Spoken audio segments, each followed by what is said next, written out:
Good evening and welcome to the Melissa Cardinals Network. You are joining us for this week's edition of the Cardinal Scoreboard Show. This is Trevor Ham with Cardinals head football coach Matt Nally. We join you every Monday at the dugout here at the Z-Plex. You're invited to join us on Monday evenings at 5:30 p.m. for dinner and enjoy a good meal and learn about your favorite team. Coach Nally, congratulations, 50-7 over the Poteet Pirates. Yeah, thank you. Thank you very much. I appreciate it. It was another big win. Another dominating win. It was 50-0 at halftime. So we're going to talk about the difference in first half and second half in a minute.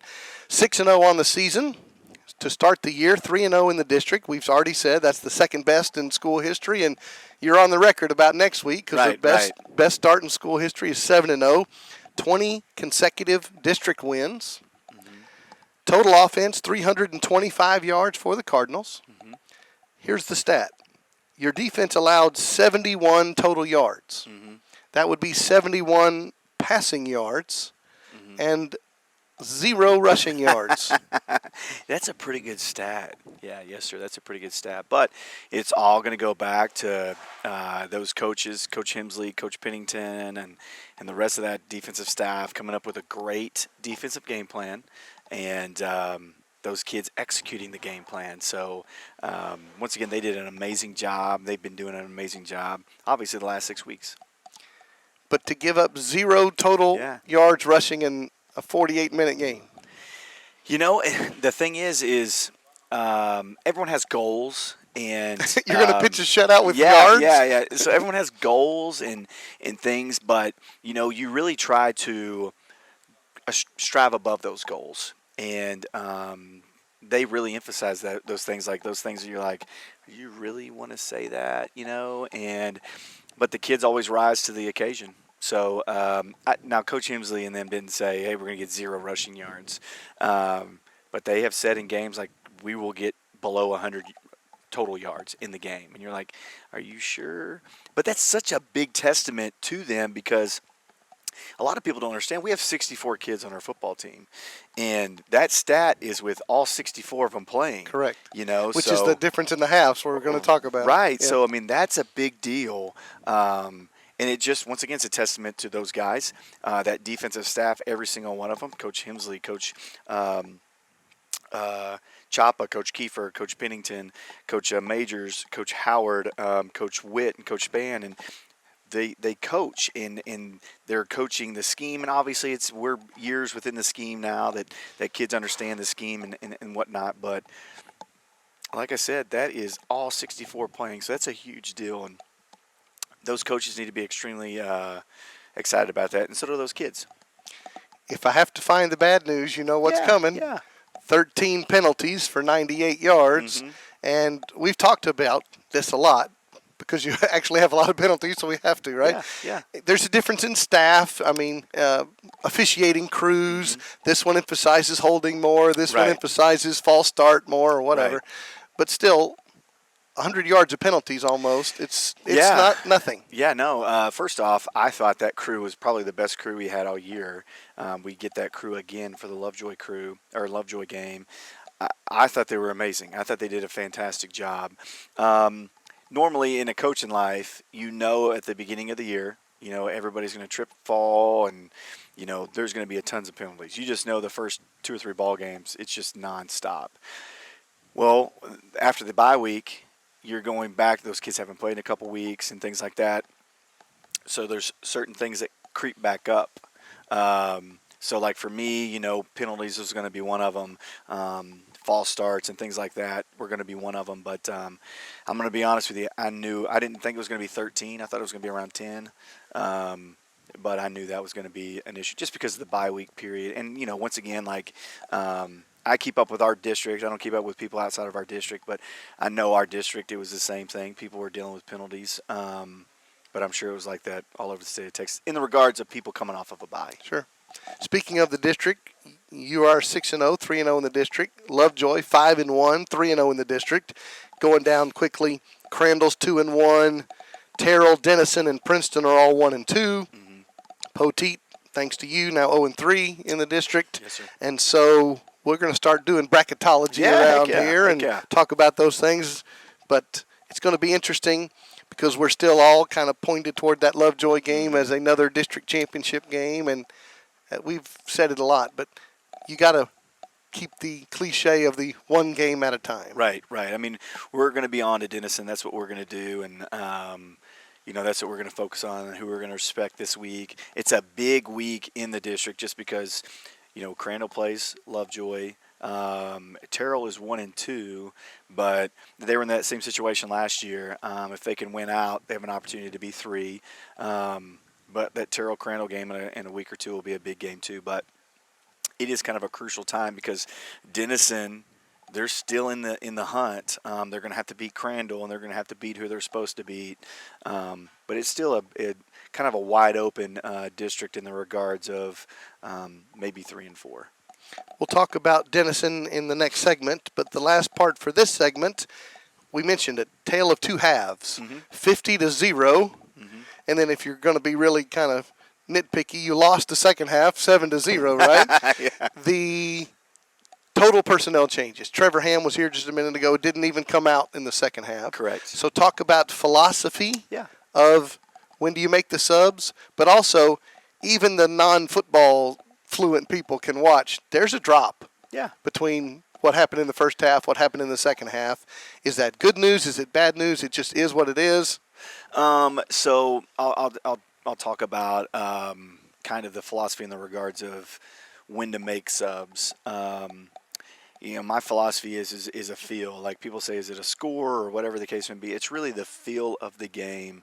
I can kind of sense when our defense is having obviously a really good game like they did on Friday night, and it kind of makes me feel like, okay, I can put out my quote-unquote second group on offense because my defense is playing so well, or vice versa, So, but for me, the biggest thing is there's a lot of people who don't believe in what I believe in. They believe in, your starter should play through the third quarter, and then the fourth quarter should be at that time and whatnot. I don't believe in that. I firmly believe that depth has to be built, and you're not going to allow a kid to have depth be built unless they play. So, there's some people like, it was 50-0. Why wasn't it 70-0 at the end of the game? Well, first off, it's 50-0. I'm good with that. It didn't have to be 60 or 70-0. But once we put our twos in, I expect them to get stops and I expect them to score. So there's the expectation doesn't change. So, and once again, I'm asking them to do what they do because you never know when their number is going to get called. So that's my philosophy in that. A lot of people, like I said, don't believe in that, but I believe that is my job. A few things. As the head football coach, it is my job to build depth. And the only way they're going to build depth is get through reps. But then I think about just as a human being, it is my job to allow kids to have experiences and moments in their life that they can take forever with them. So I just don't believe in, we're going to play things slow and whatnot, and we're going to run the clock. I don't believe in that. I believe that kid should be developed and should be have an opportunity to have an experience. You brought it up, but I was asking even on the air, I wonder if we're going to get to a running clock situation here. Mm-hmm. Was that discussion, did it come up in the game? So both coaches have to agree. It can't just be one coach saying, hey, what do you think? So both coaches have, and I've been in games before where you ask the opposing coach and it's been like a 50-0 halftime and you come out for the third quarter and they're like, no, my kids are playing and we're going to finish. I've been in games before where I can think of the Argyle Liberty Christian game. I guess this is about 4 or 5 years ago. We came out and halftime we were beating them pretty good, and around, I don't know, probably 5 minutes in the third quarter kind of got out of control, and I said, hey, do you want to run the clock? And he said, no. I said, okay, cool. Well, about 2 minutes into the fourth quarter, a kid got hurt, and he was like, now let's run the clock. So once again, it has to be mutual. And then once again, the officials are trying to keep every kid safe, and it's just the way it happens. Normally, for us on Friday night, we're putting our twos in where they're leaving their ones in. So things can get, chippy and things like that and whatnot. So they're in there to manage the game and keep the kids safe. So there'll be some times where a kid will be clearly out of bounds and they'll still wind the clock.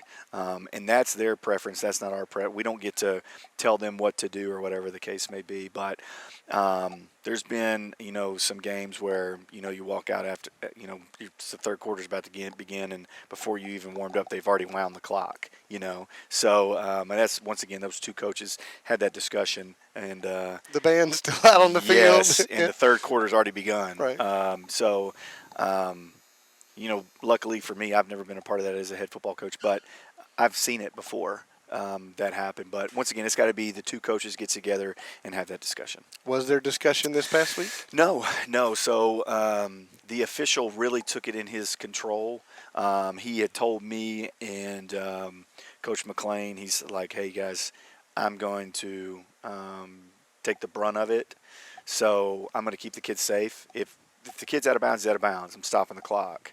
But, if not, guys, we're winding it and we're trying to kind of get the game moving. So it was a big victory. The Cardinals went to 6-0 overall, 3-0 in the district. Final score, Melissa 50, Mesquite Poteet 7.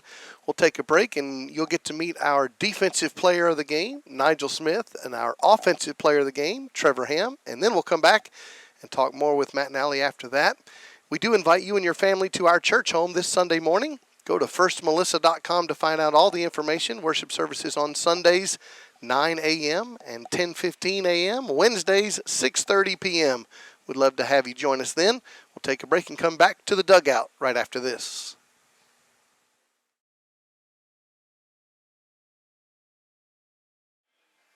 Hello and welcome back to the Cardinal Scoreboard Show. This is Trey Graham, and we're introducing you to our players of the game for the big victory over Poteet. In a few minutes, you'll meet the offensive player of the game, but right now, our defensive player of the game, senior defensive end Nigel Smith. Welcome back to the show. Thank you. Glad to be back. You've been here a lot. You've been at the dugout a lot. Congratulations on being the player of the game for the victory over Poteet. And we'll talk about that game. Of course, we got to talk about the Boomer Sooners in a little bit. Of course, you want to know about that. But 6 tackles, a tackle for loss, a lot of quarterback pressures. What was the game plan going into the Poteet contest? Just go get after them. I mean, it's not much of a game plan. We ain't really know. We know they're going to do what they're due. But last year, they came out after that bye week and switched up, running like basically the wing tee. So we kind of didn't know if they were going to do that again or just go do what they do, but knew it was going to be a lot of read game and stuff like that, and just went out and did our job. And any adjustments that you needed to make in the middle of the game? No, we're dominating, so it's not much adjustments to it. All right, you mentioned that, dominating, really all season long, especially in the couple of district games. Is there any complacency with the team, or how do you fight that? I don't think there's any complacency. I mean, we know we're one of the best, and we're going just taking that target on our back and putting it on every team we're facing, so that's all it is. And now as a senior, what is your philosophy on being a team leader and a coach on the field? I got to be the coach on the field. I mean, I've got to be a vocal leader. I had to step up and just take a huge role for this team, and being that vocal guy, being the guy that speaks up, lead by example, and just doing everything I can to show those guys that I'm here doing what I'm supposed to do, and y'all got to do the same. And who were your role models coming up in the program?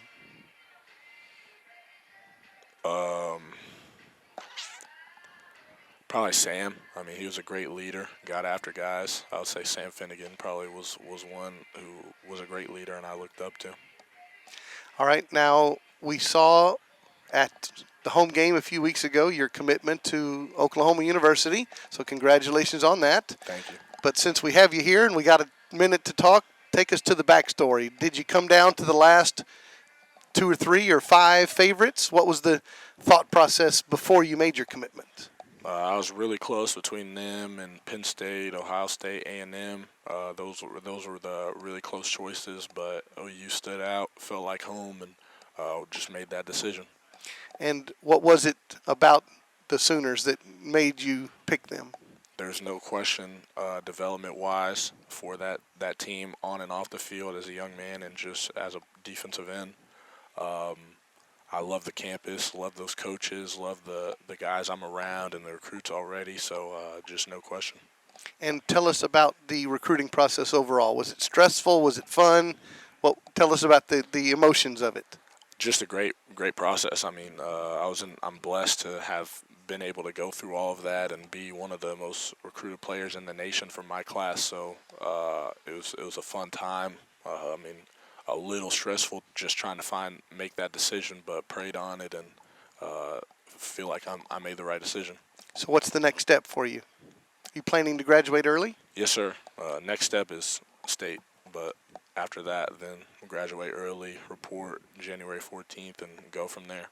And what position are they pinpointing you for? Defensive end. Right. And who's the defensive coordinator? Coach Venables is the head coach. Mm-hmm. Who's the defensive coordinator? Coach Roof. Okay. And what have they told you about philosophy or game planning, or is it too early for all that? It's a little too early for that. Kind of looking into their defense and seeing a lot of their stunts and stuff that they do, but it's a little too early for me to start learning their defense while I'm in the middle of my season. And pretty good victory for OU this past Saturday. No doubt. Well, congratulations on your commitment. Congratulations on being the Defensive Player of the Week. We've been visiting with defensive end Nigel Smith. We'll take a break and introduce you to our Offensive Player of the Week, quarterback Trevor Ham, right after this. 5 wide receivers, 3 right, 2 left. Hobbs in the shotgun on third down, straight drop back. He's going to lose the football. It's on the ground. There's a scramble for the football right at the big Cardinal M logo. And the officials are going to sort it out and say Cardinals football. Hobbs in the shotgun, trips right to the wide side. Snap is back, rolls to his right. Quarterback with 2 gloves on, rolls to his right. And he's going to have a penalty flag, and he's going to be sacked for a loss.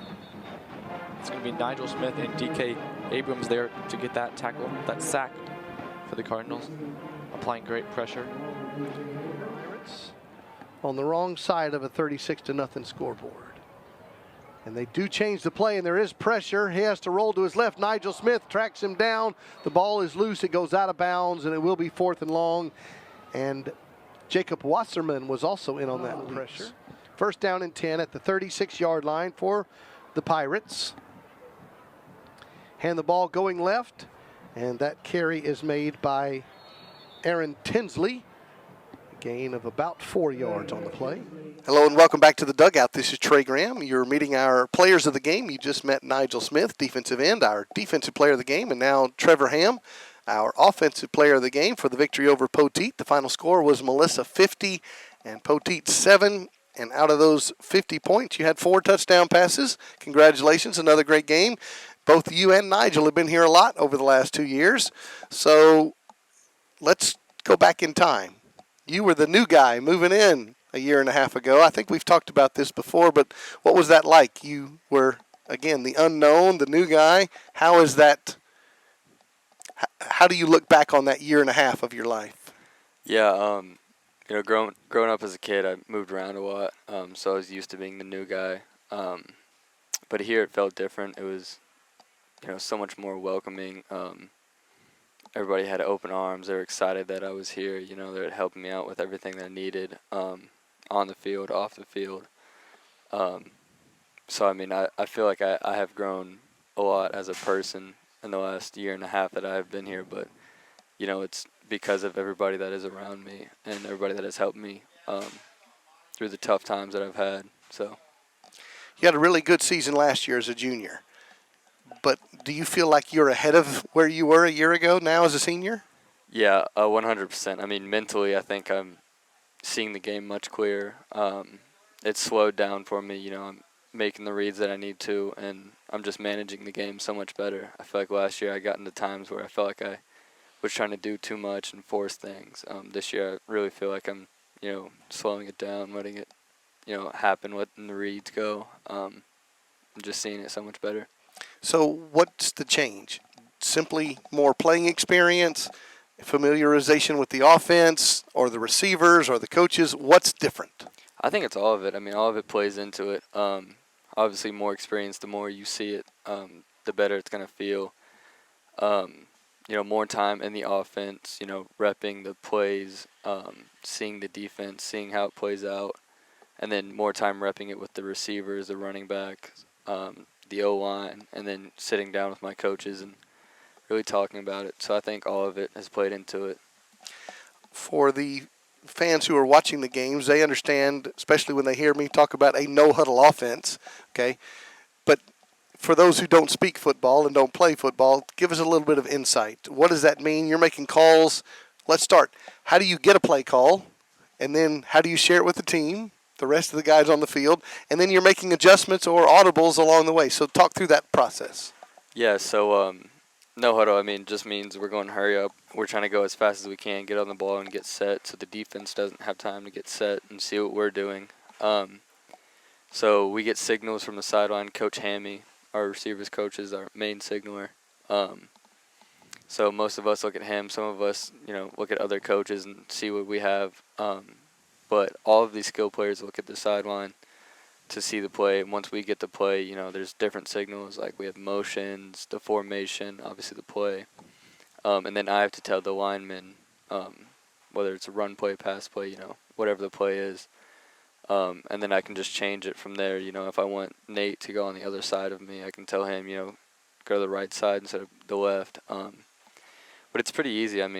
Most of us, the only thing I have to do is tell the line. But everybody else gets a signal. They know where to go. They know what play to run. But if you come to the line with that play call and the defense is not where you want them to be, you can change the play at that point in time. Yes. How does that work? Without giving away all the state secrets here. Yeah. So we have certain checks. If defense lines up in a certain front, I'll walk up, change the play, tell the O-line, like, hey, we're changing to this play.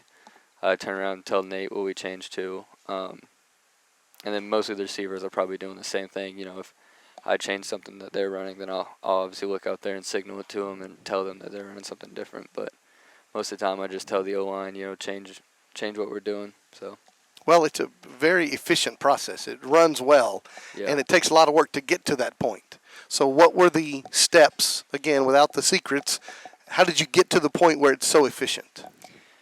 Yeah, like we were talking about earlier, I think it's experience, like from a quarterback standpoint, getting your routine down, I guess, your pre-snap routine, so getting the play call, telling the offensive line, making your reads.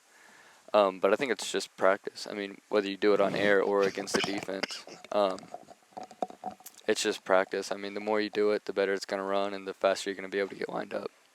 We talked with Nigel about his recruiting process, which is, kind of out of the norm for a lot of us, right? Yeah.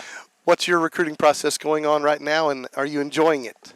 Yeah, it's been good. I didn't start getting recruited until later. After some of these, Nigel and these big guys. But it's been good. I know that the NCAA just passed a new rule about, some scholarships coming out of high school. So I think that'll open it up for more, guys that are looking for that chance to go play that don't have the opportunity. I think it'll definitely open it up. So it's been good, though. Are you in conversation with schools right now? Yes, sir, yeah. Are you ready to make a big announcement? Not yet. I'm holding on to it just because I'm like, I know it's a big deal, and I don't want to be the guy that commits and then a couple weeks later decommits. So I want to be sure about my choice, Do you have a favorite in your mind?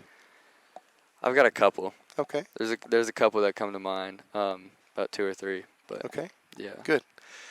Talk about the fan support from the Melissa Cardinals Nation. Yeah, obviously you could see it every time if you come to a game, and you just look at the stands and you hear the crowd.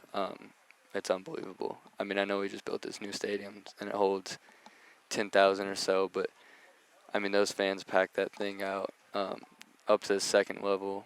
So it's such a cool atmosphere. When we're running out, I will look up in the stands and be like, dang, like this is real. Yeah. It's crazy. Because I know that we are so blessed here. A lot of what we have, you go to other schools and you're like, I don't know, you can even go to some colleges and they don't even have what we have. So we're so blessed here, not only with the facilities, but with the fans and all the support that we have. They come out every Friday night and cheer us on. So it's amazing. Well, congratulations on being our offensive player of the game. 4 touchdown passes in the victory over Poteet. We'll take a break and come back here to the dugout and talk more with Coach Matt Nally right after this. And here comes 4th down and a foot. And they're going to give it, no. They're going to fake it to Adejokin, and Trevor Ham's going to take it in all by himself for an easy touchdown run. Touchdown, Cardinals on the ground. Trevor Ham faked out everybody. Faked the handoff to Adejokin. Trevor kept it himself, and he was a lonely fellow going in there untouched for another 6 points. Cardinals lead 20-0. Maynard in motion. Quarterback rolls left, throws left, caught by Maynard, getting across the pylon, and Touchdown. touchdown Cardinals. Touchdown Carson Maynard. A nice little comeback route. He was the motion man, came toward the football, went back out on his route, right at the pylon. Nice throw by Trevor Ham for a touchdown. And the Cardinals have a punt return for a touchdown by Christian Turner, a rushing touchdown by D.K. Abram, a rushing touchdown by Trevor Ham, and now a touchdown pass from Ham to Maynard, and all of that is in the first quarter. And the 2nd down and 7, 2 receivers right, fake it to Adejokin, a dig route by Dunn. Trevor throws it late to Montgomery, who goes up, high points the football, touchdown Cardinals. Tyler Montgomery, number 12, makes a nice catch. Trevor Ham's 2nd touchdown pass of the night, his 21st on the season, and the route is on here in Melissa, Texas, early 2nd quarter. Welcome back to the Cardinal Scoreboard Show. You just met Nigel Smith, our defensive player of the game, and Trevor Ham, our offensive player of the game. We didn't have you talk about them before, but talk about them now. First of all, Mr. Nigel Smith. Yeah, the thing about Nigel is you just have got to see the growth from a freshman to where he is today. The thing about him that is amazing is obviously he's a fantastic football player, but I said this to somebody, and it's the truth in my opinion. He's an elite football player, but he's an elite person. He's really a good person. The thing about that, too, he's so interesting. When people talk to people like that, they're thinking he's only going to talk about football or whatever. I don't know if I've ever heard him speak about football. And he's into anime and things like that, and when you think of 6'5", 260-pound kid going to Oklahoma, you don't think of anime and things like that. But he's an extremely interesting kid, extremely brilliant kid. But obviously on the football piece of it, I would say he's probably the leader of our football team, and it's a role that he's really taken over. And I'm really proud of him. I'm extremely proud of the way that he's handled himself, obviously through the recruiting thing and whatnot, but there's a lot of kids that the world is dealing with today in his situation that have checked out. They're thinking about, the next stage in their life. Well, he was, as you heard in the interview, he was telling me to basically slow it down. I'm focused on this season. Right, and that's something, like I said, there's a lot of kids that are just, I'm going on, and I'm worried about that next phase where he is a Melissa Cardinal. He is where his feet is. And like I said, the thing that really, it just stuck with me, and I'm glad that he heard it so he could testify to it. But when he was talking to Nick Saban, when Nick Saban offered him at Alabama, and Nick Saban, he had him on speaker, he said, you know what, you're a Melissa Cardinal until you're not. So you better make sure you're where your feet are and you enjoy the moment, because if you don't and you leave that moment, you're going to regret it for the rest of your life. And I thought, man, that's powerful. It's powerful advice. Obviously, it's coming from Nick Saban, but it was just powerful advice. And I like to tell it to the kids all the time, like, you just don't understand. Being in the moment and be where your feet are is so important. So, and then with Trev, the thing about Trevor that's, to me, is a big deal is, when we got him, he didn't go through our program. He had just, his first time was when he was in the middle of his sophomore year, and he plays quarterback. So, you have that stigma of QBs, what are you getting? But once again, he is, golly, first off, he is the sweetest, one of the sweetest people I've ever been around. Super kind, super loving. He's a great teammate. He's a great mentor to the 2 QBs that are below him right now. But he is truly a leader. And once again, I go back to the world we live in. It's not the same what we lived in. Like, we would always huddle up. We were in charge. we don't obviously. I mean, you see us play. We don't do that, but he still is the leader, and he has everybody kind of under his spell a little bit, including myself. There'll be times where I'll be on the sideline, beside myself, and he'll pat me on the back or look at me and say it's going to be fine, and that's what I need at that moment to just bring myself back to center. So I'm just super proud of him, and once again, he is going to be so successful in life, and just because of who he is. Extremely special football player. He's going to have opportunities to go play college football, and whatever school gets him is extremely lucky. But whoever he marries and his kids are extremely lucky too. Let's be personal for the coach in a moment. Yeah. You had another quarterback play on Friday, your own son. Yeah.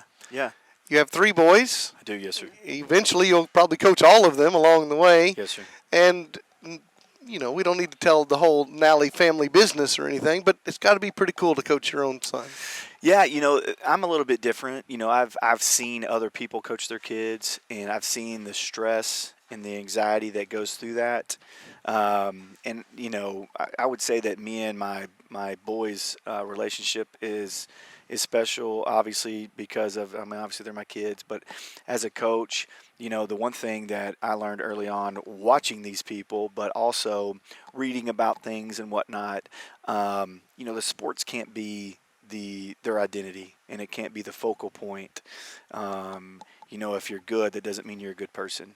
If you're bad, that doesn't mean you're a bad person, or whatever the case may be. Right. And everything has a lesson. Everything in the world that you go through is a lesson that's going to prepare you and make you more successful in life. So for me, I let Coach pick up coaching. I've never, a lot of people I could see saying, "Oh, well, Coach Nally's at the house, in the front yard with his kids, films, right, and and stuff like that." Yeah. I don't. He's a kid. He's a 17-year-old kid, and I got a. And he's supposed to do the dishes and mow the grass, right? Yeah, and I got a 14-year-old son and a 9-year-old son, and I treat them like they're 17, 14, and 9. I tell them all the time, do I have the answers to the test? Yes, but I'm not going to give them to you. You're going to have to earn those things and whatnot. So, but for me, I'm like any other parent. When he goes in, I'm nervous. I hope he does well. Hope he's prepared. But once again, my kids are a little bit different in the regard, because I have always explained this way, and I'm probably going to get criticized big time. But at the end of the day, it's just a game. It's just a game. Have fun. You're going to make a mistake. Who cares? Just have a good time. Because at the end of the day, it doesn't matter if it's now or when you're 22 or when you're 32. You're getting fired from sports, and it cannot be your identity. Just make sure you're having a good time while you're doing it. Enjoy the process. Enjoy everything that you're in. I'm lifting weights. Enjoy that, because when it's gone, as a player, when you're not in that weight room or that locker room or in that run through on the sideline with your boys again, it's a struggle, and it's something that you deeply miss. So just make sure you're enjoying those moments. Because at the end of the day, once it's gone, it's gone. You can't get it back. But like I said, for me, I'm probably a little bit less nervous than my wife. My wife is a mom. So when he gets an opportunity to play, obviously she's, high-strung a little bit. But for me, I'm like, I've always kind of been this way, a hippie in that regard. But, hey, man, just go have fun. Remember, it's a game. Do the very, very, very, very best you can do. And when you have success, make sure you praise others. And when you have failures, make sure you learn from them. And if you think about it, that's just life, So, but yeah, I can't lie. It's probably the most gratifying. Also, it's the most frustrating, because you look at them and you just want to, sometimes. But it's something I wouldn't trade for the world. Getting to be around him, in the summer I got to thinking about it, like I'm 2 years away from him going to school and going to college, and this is probably going to hurt some people's feelings, but my 3 boys are probably my best friends, and it really hurt me thinking that I only got a couple more years and he's going to school and he won't be at home anymore. So I cherish every moment that I get to be around him. So, and then my middle son will be in high school next year, so I'll have both of them, which will be an awesome experience. But But once again, like, it is the most rewarding. Yeah, it's the most rewarding thing as a coach that I've experienced thus far is getting to coach him. That's great. Dad Nally and Coach Nally. That's great. We do need to turn our attention this Friday, 7:30 p.m. kickoff at the home of the Denison Yellow Jackets, Munson Stadium. And it's really a difference in the programs. I mean, Melissa's, we're like 20 years basically of Melissa football Yeah. versus 120 years in Denison. Right. So the history is quite different. All-time record between the two schools. I wouldn't know that. 1-0. Hey. Last year. Go, Melissa. And it was an interesting game a year It was. ago. It was. 54-44. Right. They tried to come back on you. Right, and I talked to the kids about it on Saturday is, every coaching staff, when they meet with their kids, you talk about what's going to be the motivator for the week. And I said, guys, I'm going to guarantee you what they're going to say to their kids. We had them on the ropes last year. There was an opportunity in the game. We could have put it away, and we didn't. And, they're the number one team in the state of Texas right now. No one played them closer besides South Oak Cliff. So you better and Lovejoy. So you better understand that we have an opportunity. Right. So that's just me in my thought process. And if I was going to be that coach, that would be my motivator. They've got a really good football team. They got a really great coaching staff. They do a lot of great things. I thought their offensive coordinator did a great job last year of scheming us. So we just have to be prepared for that. But once again, I thought Coach Russell, Coach Hamilton, and the rest of the offensive staff did a phenomenal job of scheming them last year and gave us an opportunity to win the game in the second half. So, I think it's going to be a great football game. I've never played there at Munson Stadium, but I heard it's a tough place to win. And it's a tough place to, get on the road and get after it. They've got great fans. And I'll tell you this about Denison kids, they play extremely hard. And you know as well as I do, if you have that in your DNA, you're going to be tough. It doesn't matter what your record is or whatever the case may be. You're going to be a tough opponent. We'll finish up. I asked this to Trevor Ham. I've asked you a lot, but we just finished another game at the new house over there, and talk about the experience of Coach Kenny Deal Stadium. So it's weird. So I'm glad you brought that up. So Saturday we talk about, I talk about motivation and motivating factors and whatnot, and all the time. And I said to the kids, I said, what motivates you? And one of the kids says, getting to play at Coach Kenny Deal Stadium. And I never thought about that. It never entered my brain that could be a motivator for kiddos. For us, I just want to protect it. Like every time someone comes in, I want to say, this is Melissa. This is our place. You're not gonna, disrupt or disrespect anything in that regards. And we're gonna play at our best. But that piece of it was it was good to be back home, and it's really cool to kind of see how the evolution of everything has kind of taken place since the beginning. I know you're in those meetings, but from Anna to Argyle and to where we're at right now, and how I'm gonna be honest with you. You love those meetings. Golly, but there's a run of show and You stuff love those like meetings, that, yes. and things like that. So it's obviously turned into a production. We had Hollywood there on Friday night. So should I admit it on the air or off the air that I don't know who those people are? I think it's okay to admit it on the air. Yeah. I do. I'm going to be honest with you, though. The next time you see Coach Hemsley, so we were told as a football staff around 4 that this was going on Friday. They had kept it a secret for like 3 weeks or a month. We were told at 4 o'clock.